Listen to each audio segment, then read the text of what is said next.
के हवाले से बात हो रही है। रियासती तहकीकाती एजेंसी यानी स्टेट इन्वेस्टिगेशन एजेंसी इस वक्त कार्रवाई में मसरूफ है। अब आपको जम्मू लिए चलते हैं। वादी कश्मीर के बाद जम्मू के अंदर भी आने वाले दिनों के अंदर कुछ मंसूबों पर काम होगा, जिसके लिए सरकार की तरफ से कमर कस ली गई है।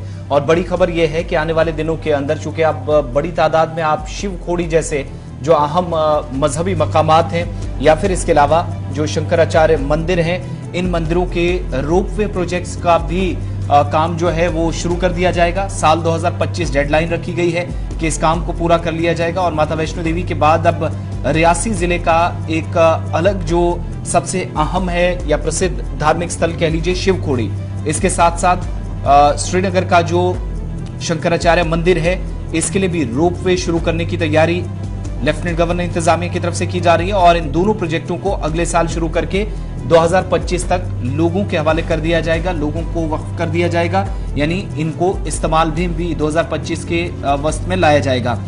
10 से 20 हजार जो कि श्रद्धालु जो दोनों मकामात पर बड़ी तादाद में पहुंचेंगे और इन रोपवे से एक साथ जो फायदा उठा सकेंगे। दोनों बड़े मंसूबे हैं जिनके तौर तरीकों पर चर्चा जो जम्मू कश्मीर के इस वक्त चीफ सेक्रेटरी हैं डॉक्टर अरुण कुमार मेहता, उनकी तरफ से की गई है। और कंसर्न्ड अथॉरिटीज के साथ उन्होंने बैठक की, मीटिंग की, जिसके बाद इनका तौर तरीका क्या होगा, कैसे इन प्रोजेक्ट्स को फाइनल लिस्ट में डालकर अब कंप्लीशन की तरफ चला जाए, क्योंकि अभी शुरुआत ही होनी है। तो उसके लिए भी जो है वो लगभग मार्च और अप्रैल के आसपास काम शुरू हो पाएगा, विंटर्स के बाद ही।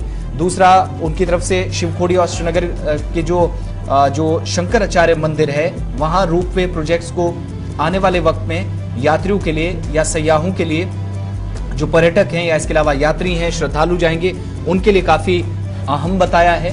बहुत हद तक ये मदद करेगा इंतजामी सतह पर। और इन दोनों जगहों पर मंसूबा कब बनाया गया? जब माता वैष्णो देवी के लिए सबसे पहले बना, जम्मू के अंदर रोपवे प्रोजेक्ट शुरू हुआ। हालांकि एक हादसा भी ट्रायल्स के दौरान पेश आया था, लेकिन उसके बाद ये मंसूबा काफी मोहमाया मंदिर से लेकर शिवखोड़ी तक, ये जो इस वक्त बागे बहू तक, तो वो एक बड़ा मंसूबा था। उसको कामयाब बनाने के बाद एक और परियोजना इस वक्त जो है वो कंसर्न अथॉरिटीज ने हाथ में ले ली है।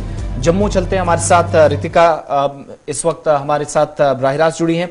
रितिका, क्या ये डेडलाइन है? और इन दोनों प्रोजेक्ट्स को कंप्लीशन के लिए तो 2025 का साल रखा गया है, लेकिन अभी शुरुआत होनी है। किस तरीके से इन दोनों प्रोजेक्ट्स को अंजाम दिया जाएगा? क्या बैठक हुई है जिसमें विशेष रूप से चर्चा हुई है रोपवे प्रोजेक्ट्स को लेकर? श्रीनगर और जम्मू या रियासी जिले का ये जो बड़ी परियोजना है। जी बिल्कुल, आपको बता देना चाहते हैं कि तमाम लोकल और नॉन लोकल्स के लिए एक आकर्षण का केंद्र भी रहेगा और कहीं ना कहीं एक तोहफा भी सरकार के द्वारा तैयार किया जा रहा है, जिसमें कटरा रियासी की मैं बात करूं, वहां पे शिवखोड़ी और श्रीनगर में श्री शंकराचार्य मंदिर में रोपवे का कार्य जल्द शुरू करवा दिया जाएगा। और अगले साल के लिए समय बताया जा रहा है कि अगले साल से इस रोपवे का कार्य शुरू करवाया जाएगा, जिससे किलोमीटर्स का डिस्टेंस जो कि काफी घंटे लगते हैं यात्रियों को इस स्थान में पहुंचने में, वो कुछ मिनटों में कवर हो जाएगा। और कहीं ना कहीं यात्रियों के ज्यादा बढ़ने की उम्मीद भी है और रोजगार के कई साधन इस रोपवे के बनने के बाद वहां पे उभरेंगे।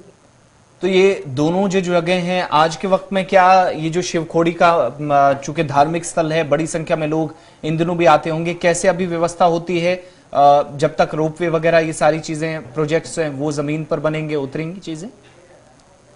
अगर मैं शिवखोड़ी की बात करूं, वहां पे मेन स्टेशन जहां से टिकट्स मिलती हैं, एंट्रेंस होती है, वहां से लेके गुफा तक का सफर या तो पैदल तय करते हैं यात्री, या तो फिर वहां पे पोनी वालों की व्यवस्था की गई है, ताकि जो ओल्ड एज है या किसी भी कारण से जो चलने में अस्वस्थ है, उन्हें वहां पे गुफा तक पहुंचाने का कार्य किया जाए। और शंकराचार्य मंदिर में भी पैदल जाने की व्यवस्था है, जिसमें 2.50 किलोमीटर एंड 2.70 किलोमीटर के हिसाब से डिस्टेंस पड़ता है और काफी घंटों का समय यात्रियों को लगता है। तो ऐसे में अगर रोपवे बन जाता है, सिर्फ जहां से रोपवे खत्म होगा वहां से गुफा की जो दूरी होगी सिर्फ 9 मिनट की होगी, यानी कि समय की बचत भी होगी। और आसपास काफी ऐसी चीजों का निर्माण भी किया जाएगा जिससे लोकल्स के लिए कहीं ना कहीं निर्वाह के साधन निकलेंगे और यात्रियों को काफी सुविधा होगी। बहुत बहुत शुक्रिया तमाम डिटेल्स देने के लिए और ये बताने के लिए कि दोनों प्रोजेक्ट्स सरकार के सामने हैं और जरूरी हिदायत चीफ सेक्रेटरी या मुख्य सचिव कह लीजिए डॉक्टर अरुण कुमार मेहता की तरफ से मुतलका महकमे को दी गई है। कंसर्न अथॉरिटीज से कहा गया है कि फौरी तौर पर काम शुरू करने के लिए जो डिटेल प्रोजेक्ट रिपोर्ट है उस हिसाब से काम शुरू करें। और इन सब के दरमियान अब हमें इस बात का भी इंतजार करना होगा कि अहम मंसूबों पर जिस जिस हिसाब से काम किया जाएगा उस हिसाब से हम देखेंगे कि शायद कोई बड़ी पेशरफ्त भी हो। लेकिन मंसूबे कुछ ऐसे हैं जो सरकार